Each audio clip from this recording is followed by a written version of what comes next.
Salut, je suis Pedro, le team manager Luxosport et je suis content de faire l'émission 24 heures avec.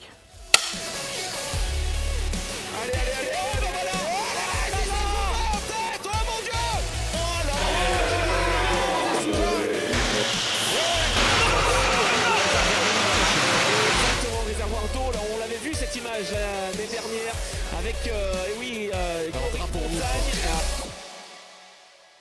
Je pense, je sais pas, j'ai jamais pris le volant. C'est vrai, t'as jamais pris le volant? Non, j'ai jamais pris le volant. T'as jamais essayé même Non, ça m'a... Vous ne faites pas des essais privés, des trucs comme ça? Si, mais bon, j'ai jamais eu le... T'as jamais eu envie de dire, tiens, je vais essayer de faire un tour? Je suis monté une fois en tant que passager avec Yvan. D'accord. Bon, je me suis dit, non, je reste dehors, en fait, c'est mieux. C'est une passion à part entière, ça va te prendre énormément de temps en dehors de domicile. C'est ça, quand je t'ai dit, est-ce que tu veux pas faire les championnats d'Europe, tu m'as dit, j'ai pas envie de divorcer. Non, pas du tout. Quand on m'a donné la chance de pouvoir m'investir dans un projet, on a cru en moi, alors que je savais pas ce que ça allait donner. Et je pouvais pas décevoir. C'était inconcevable. On a besoin de finances pour vivre. Oui. Mais une belle aventure comme ça, c'est beau aussi. Bon, bah, Pedro, je suis content de te recevoir. Je te reprends le clap quand même parce que ça fait partie du budget de l'émission, ça coûte cher. Je vais le remettre. Tiens, Arthur. J'aime bien faire le blanc. Ah, c'est ça qu'il fait, hein? Ouais. Bon, Pedro, je suis super content de t'accueillir pour cette première de 24 heures avec. Je suis enchanté de te recevoir dans nos locaux. C'est la première fois qu'on fait une interview sur nos locaux. Et comme tu as pu le dire, sur les 24 heures camion, c'était un événement, on reçoit tous nos partenaires. Et on t'a reçu, voilà, on a bu un verre ensemble et après, j'étais tout de suite parti. Donc c'était un événement riche en émotions, parce que c'est là où on joue toute la saison suivante. Donc on a fait des super résultats et on finit le week-end, un petit peu de casse, mais c'était un bon week-end en général. Pour ceux qui ont pas vu, ils ont fait un week-end qui est exceptionnel. Dommage pour cette dernière course. Alors nous on était à fond dedans, moi j'étais à fond derrière. Yvan le pilote qui a fait un week-end d'exception, malheureusement a tapé mais il pouvait rien faire le pauvre. Il y a un mur qui a poussé au milieu de la route comme on dit, mais là c'était vrai.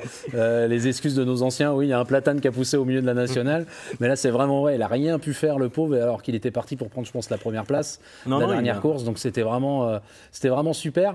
On va en reparler des 24. Moi, tu sais que dans le but de cette émission, c'est vraiment de trouver un peu les rapports, les filiations qu'il y a entre la gestion d'une entreprise, l'entrepreneuriat et des postes managériaux un peu spécifiques, atypiques, tu vois. Et donc là, team manager d'une équipe de 24 heures camion. Déjà, je pense que vous n'êtes pas 50 en France, sur le championnat de France. Non, on en a 30. Vous êtes 30, voilà. Bon, j'ai choisi le meilleur, hein, les autres, vous m'en voudrez pas. Comment c'est venu pour parler de toi, comment c'est venu déjà au départ? Avant de parler de Luxo Sport, toi à la base, qu'est-ce que tu fais? C'est quoi ton parcours? J'ai commencé par être apprenti carrossier peintre. D'accord. Donc j'ai fait de la carrosserie pendant 10 ans. Et je suis arrivé dans le groupe Luxo, j'ai continué dans ma activité, carrossier peintre, au sein de la société. Et après, avec Yvan, on a fait une saison avec un camion dans une autre écurie. Et après, c'est parti, voilà, pourquoi pas remonter un nouveau Luxosport qui existait déjà avant. D'accord. Et j'y étais pas. Oui, le patron de Luxoben avait, il y a quelques années, une team, il avait arrêté. Exactement. Donc j'ai commencé avec Yvan et en fin de saison, on a voulu m'a proposé de remonter à nouveau, mais quelque chose d'un peu plus carré. Page blanche, quoi. On repart de zéro. On avait déjà une semi et il nous fallait un camion un peu plus performant par rapport aux évolutions qu'il y avait eu au sein du championnat. Donc il fallait aussi, on ne pouvait pas dépendre d'une seule société, donc il fallait trouver des partenaires. Ouais. Et pour moi, arriver dans un atelier où tu sais que réparer des voitures, c'était pas évident de comprendre un peu comment ça marche le milieu de la compétition. Parce que quand tu n'as jamais été dedans, quand tu t'es jamais intéressé en soi, c'est un peu délicat d'arriver dedans, trouver des budgets, manager. Ouais, manager. Parce qu'en fait, pour la petite histoire, en fait, toi aujourd'hui dans l'entreprise, donc c'est une entreprise à la base Luxoben, oui. Qui est assez réputée sur Paris sur le traitement des déchets de chantier. Toi, tu as quel poste à la base? Moi, je suis responsable de parc. Tu l'es toujours? Oui, je suis toujours. Et en parallèle, on t'a dit, les gars, ça vous branche de faire une team. Je vais simplifier pour que ceux qui nous regardent comprennent. En gros, le grand patron, il a dit, si vous avez envie d'y aller, de faire une team, ok, on y va. on budgétise, on trouve des sponsors, tout ça, mais par contre, Pedro, Bah, toi, tu te démerdes avec, mais moi, je n'ai pas le temps. En gros, c'est un peu ça. J'avais commencé quand on a commenté Luxosport, j'étais encore à l'atelier. Donc, Ah ouais, d'accord. Ah non, j'étais encore un carrossier peintre et c'était ça qui devenait très très compliqué au bout de la 2e année. C'était de pouvoir aller voir les partenaires et en même temps que le travail il avance parce qu'on était 2 dans l'atelier. Et c'est ça qui est le plus compliqué, c'est d'avoir 2 casquettes complètement différentes. Et un où tu dois être à l'atelier en train de réparer des camions, et l'autre où tu es censé envoyer des mails, téléphoner, créer un lien avec les partenaires. Oui, toi, c'était sur la partie atelier. En fait, toi, c'était dans l'entretien des véhicules de la société, en gros, c'est ça. Oui. Après, Luxoben, c'est une grosse boîte. Vous êtes combien? Un peu plus de 150, c'est ça? Un peu plus de 150. D'accord. On a 4 sites. Parce que les gens, ils disent, putain, ils ont une boîte, ils sont que 2, ils ont une écurie comme ça derrière. Non. D'où viennent les finances? Donc, il y a quand même les sponsors en plus. Non, on a les sponsors, c'était ça aussi. C'était ça le but. C'était de distinguer les deux identités. Parce que nous, c'est une société, l'autre, c'est une association. Bien sûr. Et donc, dans une association avec que des bénévoles, c'est ça aussi qui est beau, c'est d'avoir des gens qui sont... C'est que des gens de l'entreprise? Non.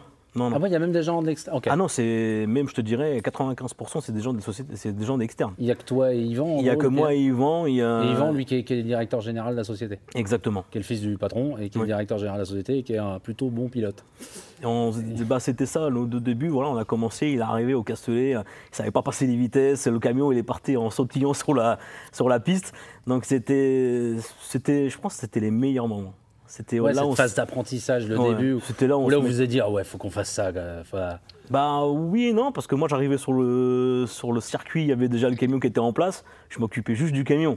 Et quand tu passes sur l'autre côté où tu dois t'occuper de la logistique, manager les gens, les gens, ça va anticiper tout ce qui va se passer. Après, c'est vrai que d'année en année, les charges elles deviennent beaucoup plus importantes. C'est même envers les partenaires. Tu as des comptes à rendre en soi. Les gens, ils parient, ils investissent sur nous pour qu'on véhicule l'image de leur société. Et c'est ça aussi, tu as une énorme responsabilité. Tu ne peux pas faire ce que tu veux. Non. Donc là, ça va un peu plus de ça va faire 5 ans. Ça va faire vous y étiez remis. Exactement. Avec des résultats qui sont quand même engageants là dernièrement. C'est plutôt pas mal. En évolution. Le week-end du Mans, vous avez failli finir P3 général, c'est ça? S'il n'y avait pas eu ce platane qui a poussé au milieu du vent, je ne vais pas dire le platane, parce que c'est méchant pour l'autre concurrent, mais moi, il y a un concurrent qui est parti un peu en cacahuète. On va vous mettre les images, vous allez voir, vous êtes en train de les voir là, en ce moment. Deux camions qui partent en vrille. Allez, oh ben voilà. Oh là là, c'est Souza en tête. Oh mon Dieu. Oh là là, José Souza. Oh la catastrophe. Ah là là, des réservoirs même détachés. Oui, exactement, réservoir d'eau. Là, on l'avait vu cette image l'année dernière. Carrevals, mais en même temps, numéro 22, José Souza, c'est vrai, on se déporte sur la droite par rapport au virage. Et effectivement, sur la droite, il y a qui? Il y a Yorick Montagne. Il vient en appui. Bon là, le pauvre Yvan, je pense qu'il est debout sur les freins, il est accroché à l'arceau, il peut rien faire. Et c'est dommage parce que je pense sinon il prenait la première. Il y avait moyen d'être au Dunlop, de sortir premier, quoi. Il serait devant dans tous les cas, ça c'est sûr. Ouais, c'est sûr. Donc là, ça avance. Comme moi, ce que je veux te poser comme question, maintenant aujourd'hui, vous avez 2 camions d'engagés, quand même, c'est quand même une belle écurie. C'est sur un week-end de course, c'est quoi la journée type de Pedro? Il fait quoi, Pedro? Moi, je veux savoir à quelle heure tu te lèves. J'exagère, mais qu'est-ce que tu vas prendre comme céréales le matin? À quelle heure tu vas faire pipi? Qu'est-ce que tu fais? Quels sont les trucs, les checks à faire? Comment t'es entouré? Quelle équipe? Est-ce que tu fais un point avec les mecs qui font les datas et toi, quel est ton rôle dans la prise de décision? Est-ce que tu as des ingénieurs qui viennent te rapporter des infos? Ils disent on pourrait peut-être faire ça, mais peut-être faire ça, et c'est toi qui tranches en tant que team manager. Voilà, c'est un peu ça que j'ai besoin de savoir. C'est quoi un week-end de course de Pedro? Un week-end de course Pedro, c'est déjà bien avant. Ouais. T'as jamais de pause entre un Grand Prix et l'autre. En fait, à la fin d'un Grand Prix, tu es déjà en train de préparer le deuxième. J'ai un travail à côté. Oui, c'est ça. N'oublions pas. Donc déjà, il faut déjà que tu rattrapes ton absence. Ouais. Le temps que tu es parti, quand tu reviens, il faut... Parce que ça vous bouffe quoi à partir du jeudi? Même le mercredi soir, des fois. Ouais, ça peut te bouffer 3 jours semaine, après quand tu reviens. Et le lundi. Et le lundi. Parce que vous gardez le lundi pour vous reposer quand même un petit peu. Non, pas du tout. Le lundi, c'est vraiment le temps de tout remballer. Et généralement, on part directement le dimanche soir. On roule toute la nuit. Après, c'est vrai donc que... une course, ça te bouffe quasiment une semaine de travail. En fait, par rapport à ton emploi chez Luxoben à côté. D'accord. Okay. Et même le reste des bénévoles. Donc c'est énormément de temps en soi. Donc il faut après, quand tu arrives, tu gères le taf. Il faut se remettre un peu dans le bain. Et avant le Grand Prix, il faut vérifier que le véhicule il soit bien pour arriver sur place et qu'on n'ait pas des surprises. Il y en a toujours. On ne peut pas oublier. Déjà, tu t'organises avec... Il y a de la mécanique et des humains dans l'histoire, donc il y a des surprises. Je pense, hein, je sais pas. Non, j'ai une super équipe. J'ai vraiment une super équipe motivée, qui sont bienveillants. En fait, on essaye vraiment d'être une petite famille. Voilà, on passe vraiment un week-end ensemble. Il y a le côté compète, le côté perf, mon côté exigeant qui va être là parce que je me suis quand même engagé à leur nom pour la saison. Ouais. Donc, mais j'avoue que j'ai une super équipe qui sont toujours là, qui sont bienveillants, qui veillent toujours à que tout soit parfait. Ils me connaissent déjà. Donc on a commencé petit, on a commencé avec un camion, aujourd'hui on en est 2, mais l'équipe n'a pas forcément plus évolué en termes de personnes que ça. Donc on a encore ce petit rapport, on mange tous ensemble, on passe vraiment un bon week-end, un bon moment. Après, sur un week-end de course... Voilà, quand tu arrives, c'est commence quand? Donc quand tu m'as dit, dès le mercredi, limite, c'est le départ, suivant où c'est? Suivant où c'est, par exemple, on est proche, mais il y a tellement de logistique pour emmener sur place, moi c'est presque 15 jours. 15 jours à temps plein, où tu vas envoyer tout ce qui est les invitations partenaires, gérer tout ce qui est traiteur. En fait, moi, je gère toute cette partie-là qui ne se voit pas forcément. Je ne suis pas dans un atelier où tu me vois en train de bosser.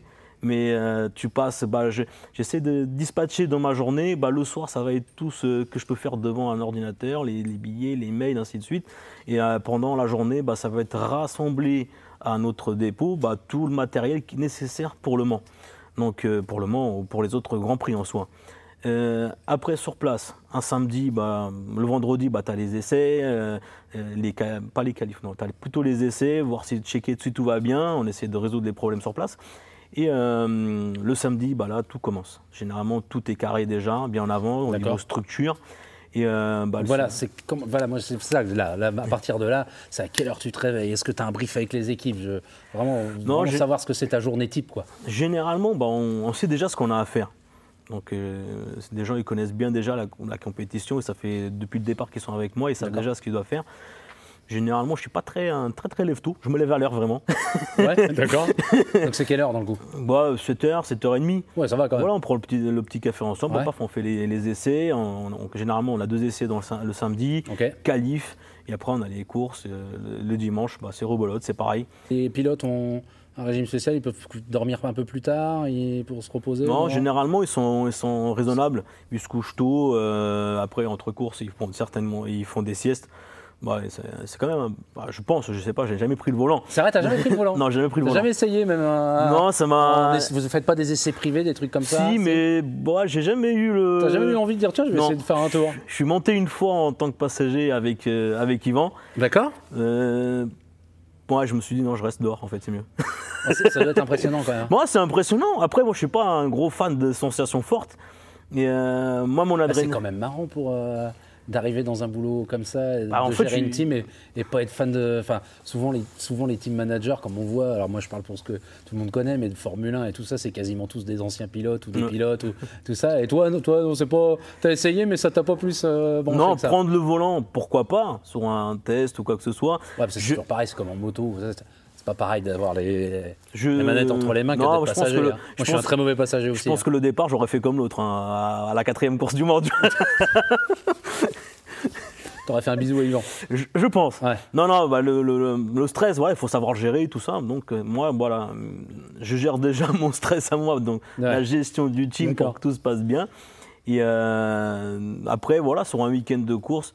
Ça, c'est le matin. Après le midi, vous mangez tous pareil, vous tournez vraiment pour Non, on essaye toujours de manger tous en même temps. D'accord. Voilà, on trouve toujours le créneau entre les qualifs et la première course. Il se passe quoi entre les essais et les qualifs? C'est des réglages? Vous avez des datas? Généralement, c'est des réglages. Comment ça se passe? Il y a je fais chier. Hein. Non. Mais il y a une réunion, il y a, je sais pas, il y a comment dire, l'ingénieur qui dit ouais, là, il y a une merde, je sais pas le pilote qui dit ouais, je sens pas l'avant gauche ou un truc comme ça, l'ingénieur qui on devrait faire ça. Est-ce qu'à un moment, toi, ton rôle là-dessus, alors j'ai compris que tu étais le grand chef d'orchestre, mais à un moment, est-ce que tu as quand même un pouvoir décisionnel ou c'est toi au niveau de la strat qui va dire on va faire comme ça?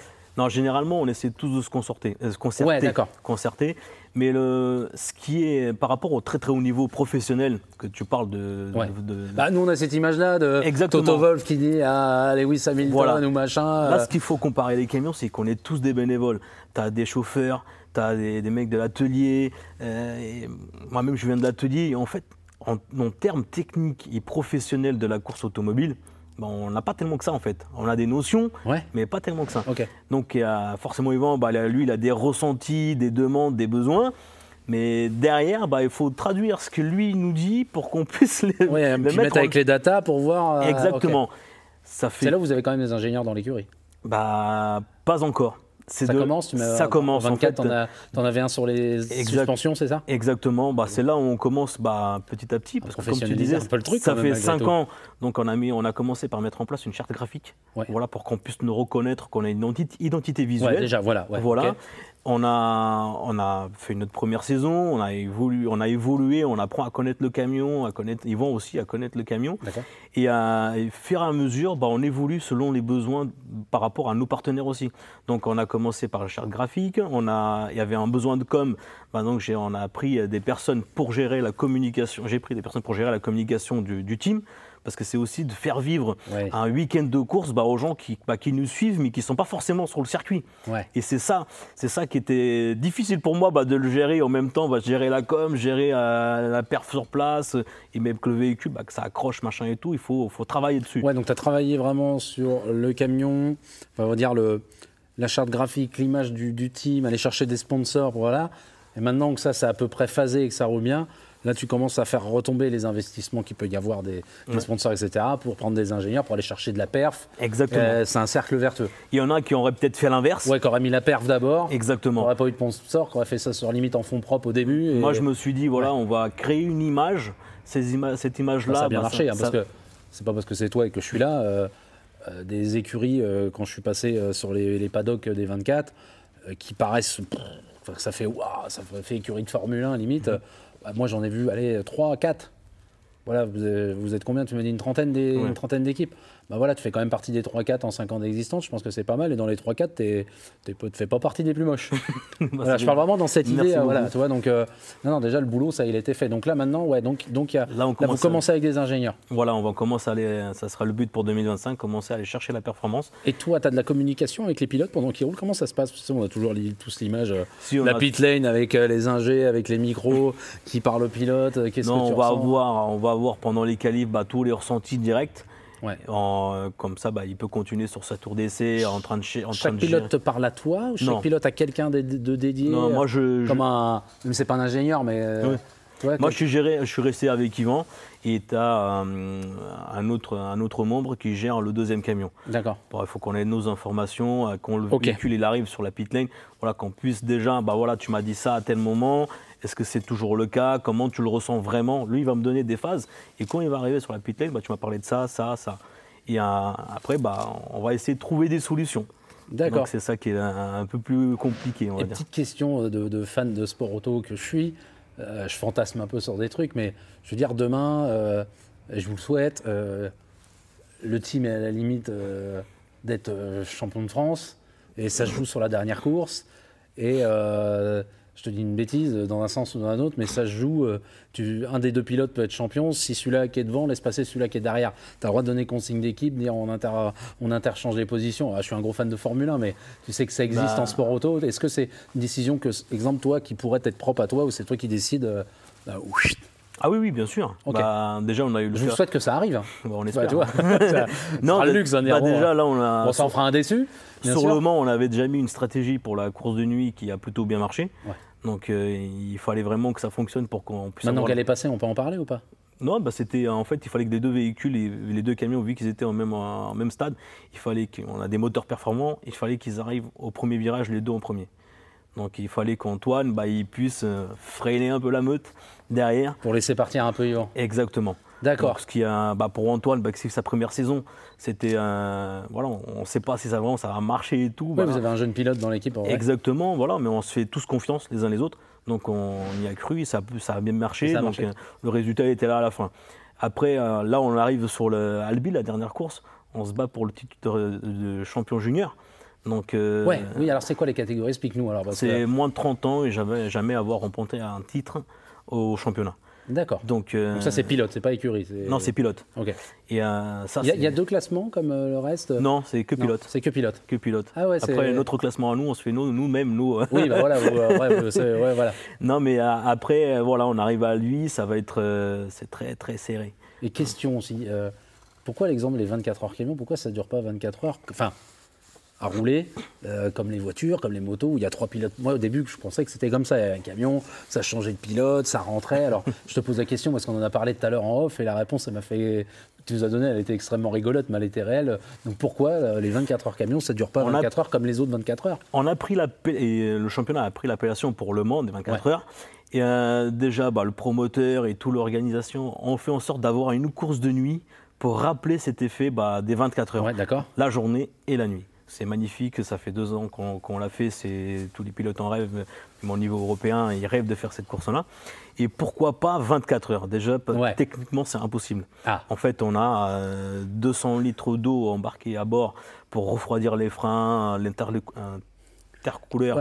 C'est ça que tu disais tout à l'heure. Voilà. C'est que tout le monde s'arrêterait en même temps. Exactement. Et que pendant un quart d'heure, il n'y aurait personne sur le circuit. Le temps de changer les disques, le temps de changer le remplir d'eau et tout ça, il n'y aurait plus personne sur la piste. On aurait le temps d'aller prendre un café et de revenir. Il y aura des entractes en fait. Ok, d'accord. Exactement. Donc techniquement, c'est impossible. Ouais, mais au bout d'un moment, au bout de 24 heures, ça se décalerait suivant les. Je vais te poser la question. C'est pour ça aussi qu'il y a l'épreuve mécanique au championnat. Il y a le dimanche midi, par exemple.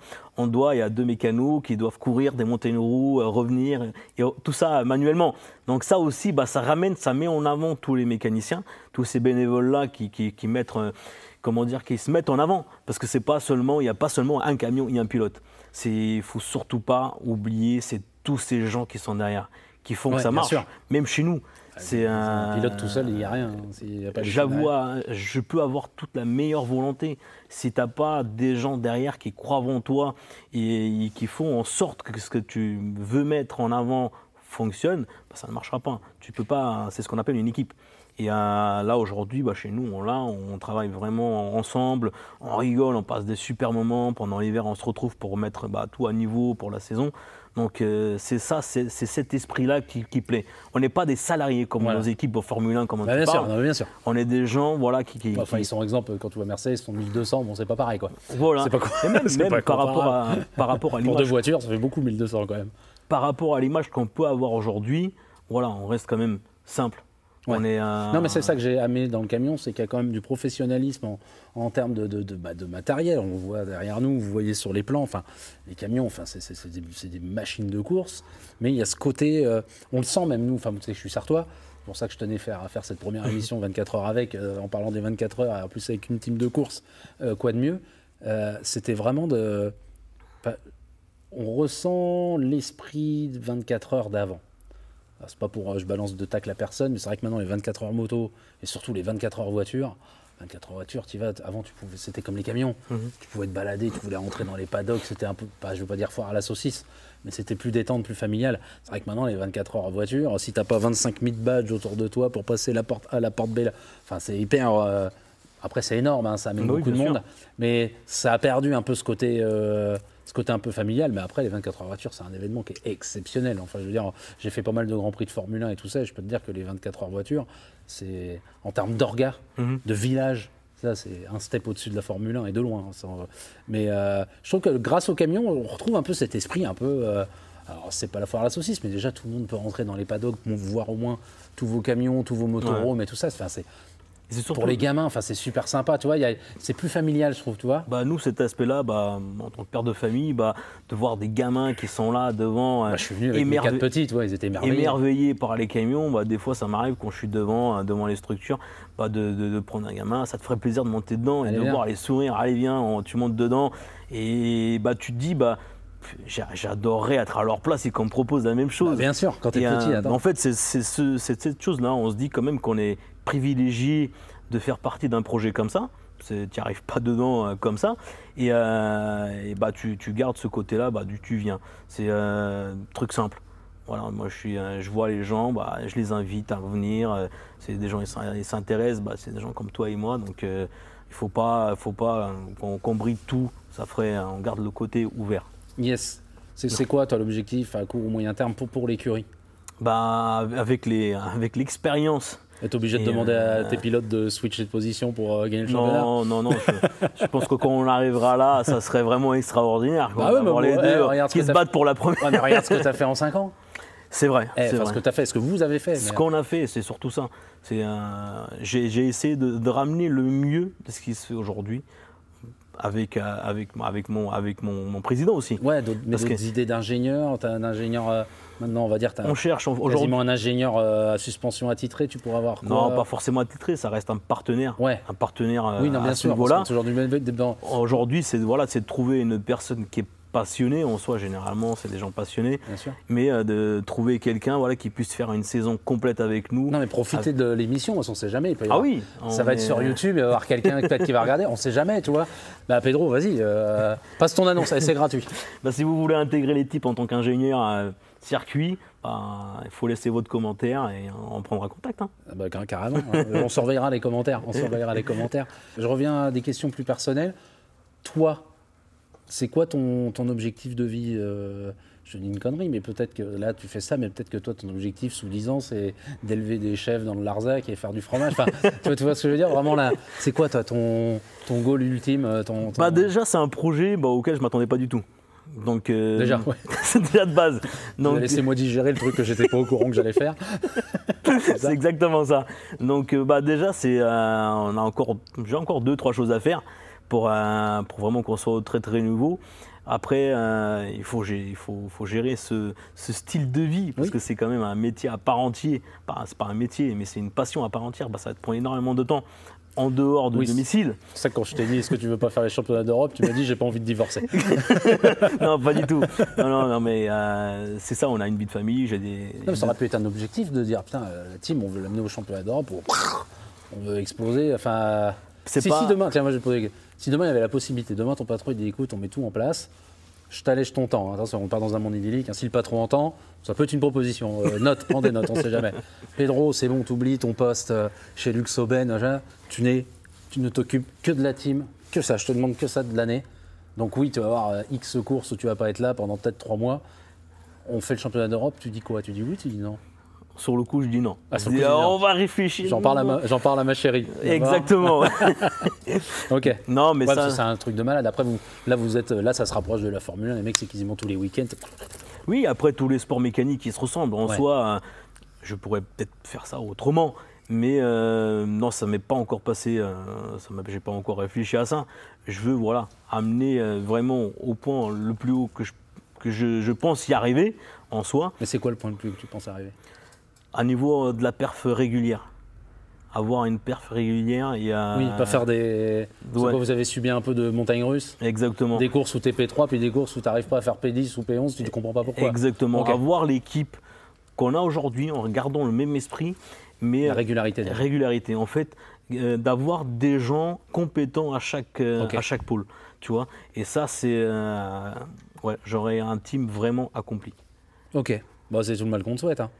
Ouais, après je pense y arriver. En fait, il faut s'entourer des bonnes personnes et c'est même pas une question de ça. En fait, il faut que les gens ils y croient dans le projet. Oui. En fait, je peux pas être le seul à y croire. Non. Il faut qu'on soit chaque personne, il faut que ramène sa motivation. Et ça c'est un gros boulot parce qu'on dit toujours c'est un vœu pieux d'obtenir l'adhésion de tout le monde. C'est toujours assez compliqué. On ne peut pas plaire à tout le monde, on ne peut pas avoir l'investissement de tout le monde. Et voilà, avec le peu d'investissement que chacun accorde au projet, il fait que le projet prend de l'ampleur. Du fait qu'on soit là aujourd'hui. Ouais, donc, dans le coup, tu m'as quand même pas répondu. Les ambitions de Pedro et tout ça. Là, c'est la partie où le patron, tu t'en vas. Tu t'écoutes pas ce qu'il dit. Alors, j'ai emmené la semaine dernière mon CV. Non, pour toi, c'est quoi ton. Non, mon ambition à moi. Ce qui te plairait, qu'est-ce qui te. Là, tu auras une baguette magique, tu peux faire ce que tu veux, tu fais quoi? Non, emmener un autre projet sur un. T'aimes bien développer les projets? Ouais, j'aime bien. à ce côté adrénaline du début quand on En fait, je la supporte très très mal, l'adrénaline. Le stress et tout ça, ah ouais, moi, Le Mans, c'est horrible pour moi. En fait, le stress, en fait, je me mets une pression. Il ne peut pas avoir d'imperfection. Je ne sais pas pourquoi, mais tout le monde me dit ouais, ça va bien se passer. Tu le cherches aussi, l'adrénaline. C'est ça aussi. C'est un carburant en même temps. C'est un carburant, c'est pour ça qu'après j'arrive à un moment dans le week-end, bah, tu relâches quoi. Tu m'étonnes. Mais après les courses, ça doit tomber quoi, chaos technique. Oui. Tout le stress. Le samedi soir, voilà, c'est le gros rush, bah, ça redescend beaucoup. Mais c'est de te dire ouais, on a accompli. J'ai parié et tout ce monde-là qui est autour de moi, putain, on a fait un truc de fou. Et ça, c'est beau. Que les gens ils viennent, bah, ils disent bravo, l'équipe elle est super, ça c'est bien, ça c'est beau. Putain, c'est magnifique. Tu es vraiment dans l'empathie, on sent dans ton système managérial, je ne veux pas dire que tu te sors de l'équation, mais tu fais passer le bien-être des autres, la réussite du projet avant toi. Oui. J'amène. Ce qui est rare. Je vais chialer du coup. Faut le dire. Non, mais ce qui est rare. Non, j'ai pas encore redescendu. Non, mais ce qui est rare dans l'être humain quand même à la base. Non, souvent, quand on est, manager, il y a quand même un côté réussite. T'es manager parce que t'as une expérience et machin. Il y a un côté gestion des hommes. Et même moi, exemple, je te le dis, moi dans mon boulot, j'aime l'adrénaline de gérer les hommes, de gérer tout ça. Je te dis ça parce que j'ai un peu la même maladie que toi. Alors je sais pas si c'est une mauvaise ou une bonne maladie, mais j'ai ce côté où j'essaie toujours de mettre en avant les autres. On me dit souvent, t'es trop gentil, Julien. Ça, j'entends, moi, 25 000 fois, t'es trop gentil avec les salariés, avec les fournisseurs. J'essaie toujours de mettre tout le monde bien avant moi. Et je pense que j'ai pas mal de monde que je connais, d'ailleurs, même dans l'équipe technique, qui pourrait te dire que j'ai plutôt tendance, des fois, mais naturellement, un peu à un m'auto-sacrifier pour que quelqu'un puisse faire son truc, parce que je sais que plus tard, parce que pour moi c'est ma façon de penser, je fais pas ça pour ça, mais je sais que si un jour j'ai une merde, j'aurai des gens autour de moi, des vrais gens qui m'apprécient pour ce que je suis. Et pas pour quand tu veux recevoir quand tu veux récolter des fruits, il faut bien les planter, quoi. Exactement. Et c'est ça en fait. C'est beau ce qu'on aime bien. J'essaye toujours de faire des retours indirectement aux gens qui m'entourent. Donc c'est ma manière à moi de les remercier. De croire dans le projet et de s'investir comme ils s'investissent. Et la plupart d'entre eux, ils poussent tous leurs congés, ils investissent énormément de temps. Mais voilà, si ça marche, c'est grâce à eux. Donc moi, c'est mon retour. C'est un sacré... Tôt ou tard, ça payera, on va dire. Donc si ça paye, tant mieux. Si ça paye pas, j'aurais passé un excellent moment. J'aurais fait un projet que jamais de la vie, j'aurais cru pouvoir le faire. Donc après... professionnellement, on viendra avec le temps. Je pense que moi, je suis une personne qui, j'aime bien donner. Je me dis, si ça donne pas derrière, c'est que ça ne va pas donner. Ils n'ont pas fait attention. Aujourd'hui, j'ai la chance m'être investi sur un projet. Qu'on m'a donné la chance de pouvoir m'investir dans un projet, on a cru en moi, alors que je ne savais pas ce que ça allait donner. Et je ne pouvais pas décevoir. C'était inconcevable. Tu vois, il y avait énormément de finances investies et c'était inconcevable que ça ne fonctionne pas. Et c'était ma manière à moi de retourner le truc en ayant un projet qui fonctionne. Donc voilà, après, le temps nous dira ce qu'on deviendra. Ouais, c'est clair. Et qu'est-ce qu'il dirait le Pedro d'aujourd'hui, au petit Pedro de 5 ans, qui avait sûrement plein de rêves dans la tête, peut-être pas les mêmes que ça? Tu lui donnerais quoi comme conseil à ce petit gamin si tu l'avais devant toi? Quand Pedro avait 5 ans, il n'était pas là, il était au Portugal. Ouais, je sais, mais qu'est-ce qu'il dirait Pedro Et quand il est arrivé quand il est arrivé en 2002 en France, il ne pensait jamais de la vie à faire ça. Ouais, c'est clair. Et c'est ça en fait, c'est de se dire que tout est possible. Tout est possible, il faut juste y croire et s'investir. Quand on prend un projet de A à Z, il faut investir énormément de temps. Je dirais pas se sacrifier, mais il faut investir du temps, il faut y croire. C'est une petite leçon à tous les mecs qui nous vendent des formations pour devenir milliardaires sur les réseaux en ce moment, ou acheter ma formation et découvrir comment je gagne 15 000 € par jour en restant dans mon canapé. Exactement, on gagne... Souvent, soit ils sont bien nés, soit c'est du bullshit. C'est souvent du bullshit d'ailleurs. On a besoin de finances pour vivre. Oui. Mais une belle aventure comme ça, c'est beau aussi. Ouais, c'est vrai. L'argent, ça va, ça vient. Ça fait pas tout. Je suis d'accord avec toi. C'est accessoire, mais ça ne fait pas tout. Il y en a besoin pour mettre notre famille, pour qu'on puisse vivre bien. Mais j'ai fait ce projet-là pas avec la vision financière. C'était la vision, il fallait que mon projet, il fallait que le projet il fonctionne. Bon, le patron s'en sort bien, il n'aura pas une demande d'augmentation face caméra. Tout à l'heure, il a fait une annonce. Est-ce que c'est le moment de demander? Bonjour patron, effectivement. Non, mais si ça doit venir, ça viendra. Oui, mais je suis d'accord. Je suis d'accord avec toi. Mais c'est pas mon intérêt principal en soi. Non, tu fais pas ça pour ça. Bah, de toute façon, on a bien, vu de tes réponses, on comprend bien que c'est pas ta motivation première. Donc ouais, n'hésitez pas à aller découvrir, enfin regardez, intéressez-vous aux courses de camions, parce que moi j'ai trouvé ça quand même incroyable, alors que je suis un gros fan de bagnole et que l'année dernière, quand tu m'appelles, quand tu me contactes sur les réseaux pour venir, je me fais bon, la course de camions, on va se faire chier quoi. Enfin, puis en fait c'est extraordinaire quand tu apprends que les camions ils sont bridés à 160 alors qu'ils peuvent monter à 200 et quelques. 200 et quelques, quoi, voire pas loin de 50 peut-être. Ce qui est impressionnant. Tout à l'heure, il me disait, on a déjà essayé sur un circuit en essai privé à 230, tu m'as dit, mais le pare-brise, il commence à se plier. C'est là que tu te dis, ouais, ça pousse. Aujourd'hui, là, les petites limailles, mes abonnés, comment on peut, si on veut soutenir Luxosport, on fait comment? S'abonner sur les réseaux. Ouais. Ça nous donne de la force, on va dire. Instagram, vous êtes sur quoi? Instagram, Facebook. Okay. TikTok. Ok, et, TikTok, ouais. Ça marche. Et après, n'hésitez pas à venir sur les circuits, à passer à nous faire part de votre... Et puis pareil, si vous êtes une marque, parce que dans mes abonnés, je pense qu'il y a des gens qui bossent dans des gros groupes ou qui ont des postes à responsabilité. Si vous intéressez aussi pour le sponsoring, c'est hyper... Oui, voilà, c'est moi qui vous regarde dans la caméra. Si vous êtes intéressé par le sponsoring, c'est pareil, tous les liens sont dans la description. N'hésitez pas à les contacter, parce que c'est comme toute écurie, ça reste amateur, là, c'est Grum, donc ils ont besoin de sponsors. Il y a encore du blanc sur les camions. Donc ça veut dire qu'il y a encore un peu de place. Moi j'ai juste mis un tout petit autocollant, donc j'ai petit budget moi. Mais si vous voulez un gros autocollant, c'est possible aussi. Donc non, puis il y a beaucoup de monde sur le circuit. Il y avait combien de monde ce week-end sur le circuit des 24 On avait des chiffres annoncés, 80 000. 80 000 quand même, vous vous rendez compte? On est à peu près à 200 000 spectateurs sur l'ensemble de la saison, oui. Dont 80 000 au Mans. Oui. Bon, bah, normal, monument préféré. Une rediffusion sur monument préféré des Français, le Mans. C'est ça. Enfin, le circuit.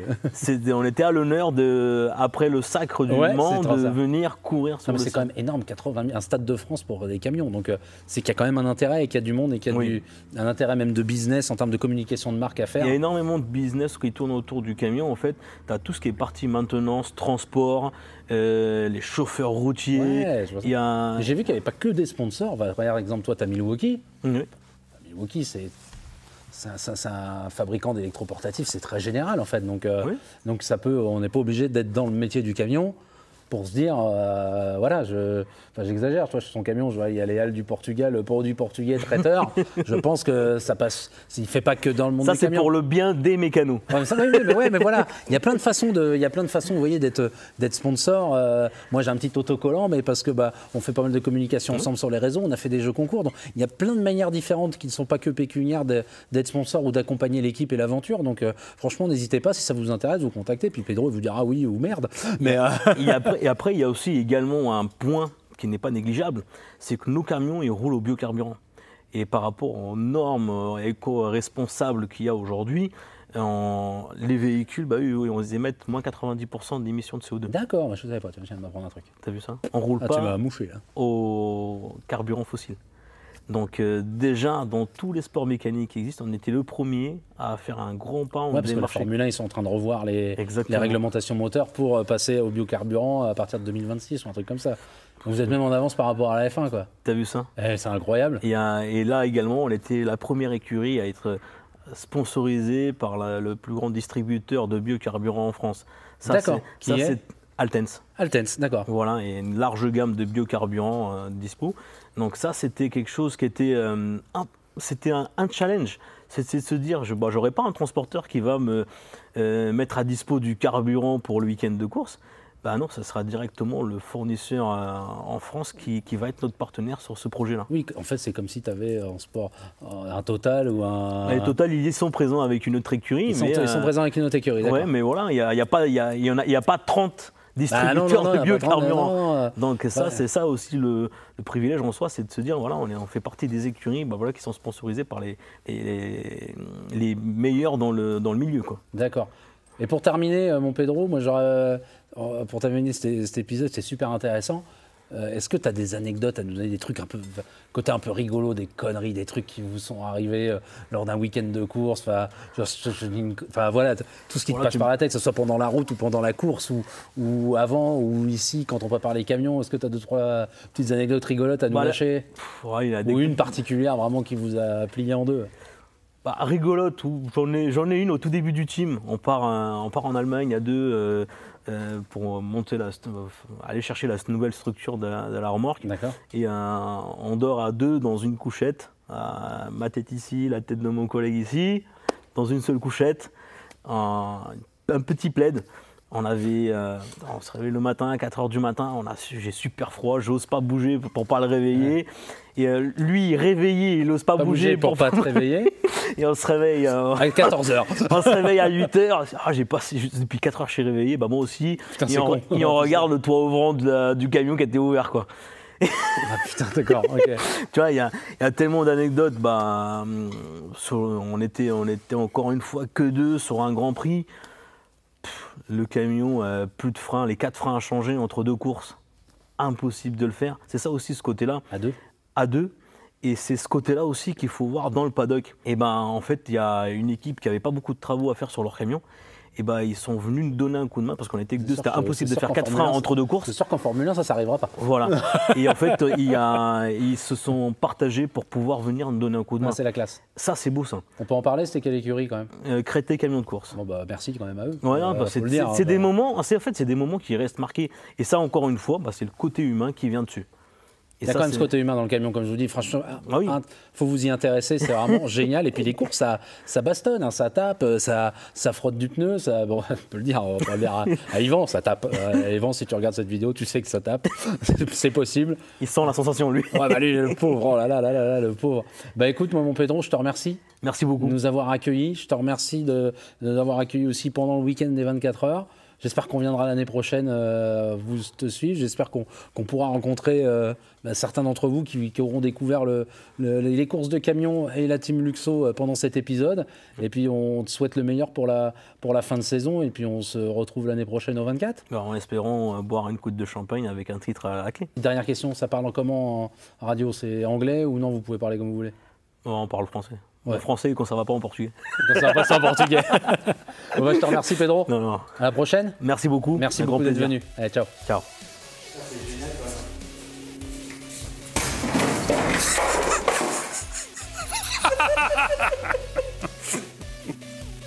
Ah oui, t'avais remis les trucs pour la vidéo.